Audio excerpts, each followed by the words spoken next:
What's up, gamers? Welcome back to LTR Game Stream, and we are here to talk the PlayStation 6. Sony's already talking about who's the chip manufacturer is going to be, who they chose, why they chose them, so on and etc. As you guys already know, within the last week and a half, I'll say, Sony has not been getting the positive headline news, especially here on YouTube, about what they're doing and in the direction that they're going in with the PS5. We know we got a PlayStation Pro 5 coming, and it's going to be ridiculously expensive. Like, I don't know why you would even want to even buy it, to be quite honest. If you want to see trees in 4K or 8K, and you want to see, you know, the animations of the NPCs in the background and the crowds crisp and clear, you see their hair blowing in the back, I'm joking. Go get yourself a $700 PlayStation 5 Pro. But anyway, at any rate, folks are still, without any rate, talking about the power or the future power of the PlayStation 6 and what it comes down to. And what it came down to was two manufacturers. That's AMD and Intel. There was a third manufacturer by the name of Broadcom, but they were obviously eliminated. And AMD eventually won the job. So AMD will be powering, was being reported by Sony at the time, the PlayStation 6. And by the way, this information is being brought to you by The Verge. But at the same time, the PlayStation 5 Pro, maintaining its backward compatibility. You guys already know you're going to need that disk drive, because the PlayStation 5 Pro will be a digital-based console. With all that power and hardware and horsepower, you would think that they'll be able to put the disk drive with it. Nope, you're going to have to buy that separately at an additional cost. But with that being the case, I mean, I would say the PlayStation 5 has about maybe another 4 years before we even see or even have any kind of real visions or understanding of what the technological prowess the PlayStation 6 will be bringing out. We don't know. I still feel like the PlayStation 5, with the technology that's being used at the moment, is pretty decent. I just think that we need more games. We need the developers to make more games more quickly than they have been in the past. And that's kind of been holding, I think, the PlayStation 5 from its true potentials. And that's just my personal opinion about that. I know a lot of people are different from that. But at the same time, you know, besides the recent embarrassment with the reveal of the PlayStation Pro at a time like this, when you have no games to show alongside it other than old games, we're here talking about the PlayStation 6. And I think the PlayStation 6 is going to cost you like a minimum $700, I think, going forward. I think there's no way in hell Sony will sell this console at a loss. And I think there's always going to be a niche crowd of people that's going to pony up that $700. I mean, again, you might be able to get a PC. Yeah, you should be able to get a decent PC. I mean, it's not going to be top of the line PC for $700. But the thing about PCs is that it's modular. You'll be able to upgrade the PCs as you go. So you'll be able to have a refresh experience every time, regardless of what new games come out in the future, because you'll be able to upgrade the components. So with AMD winning this contract, I mean, what does that mean for the gamer? And that's my biggest thing. That's what I'm concerned about.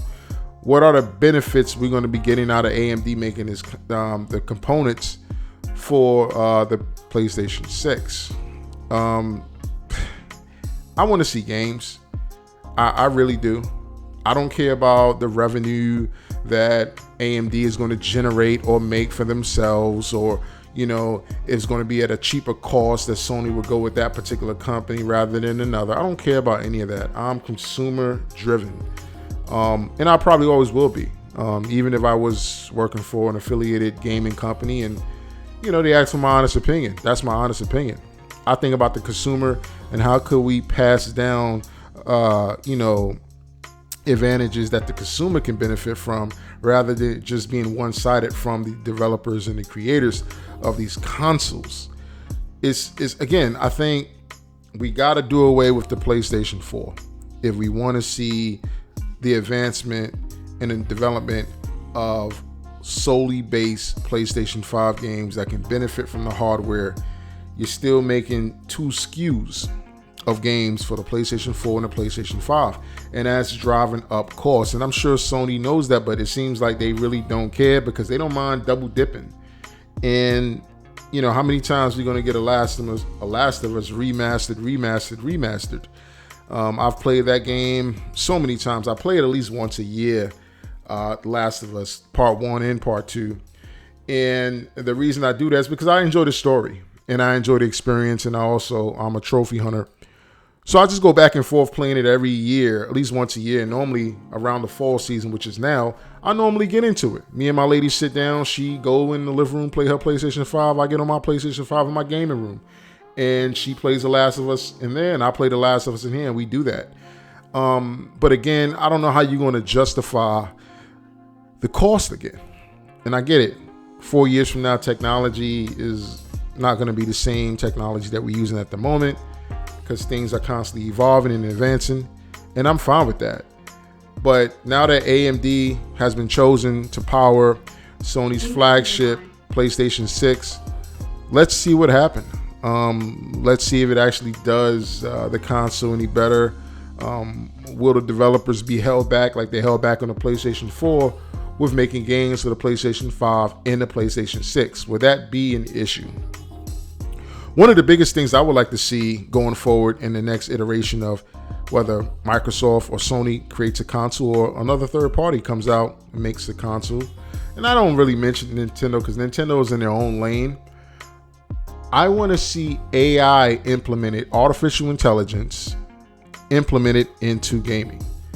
I would like to see how that happens, and I think that that's going to be something that's going to happen in the very near future. You're going to be playing a game. Imagine playing a game where the NPCs aren't dumb and is actually as if you're playing an actual human. You know what I mean? You know, hiding behind cover, ducking behind cover, concerned about their health rather than attacking you at the moment. Have those human, real to world life elements. I think that would be dope. That would be interesting. And that'll be something, at least for me, that would draw me into the next generation of console gaming. Now, I'm going to get a PlayStation 6. I'm sure whatever iteration Xbox come out, I'm going to get that.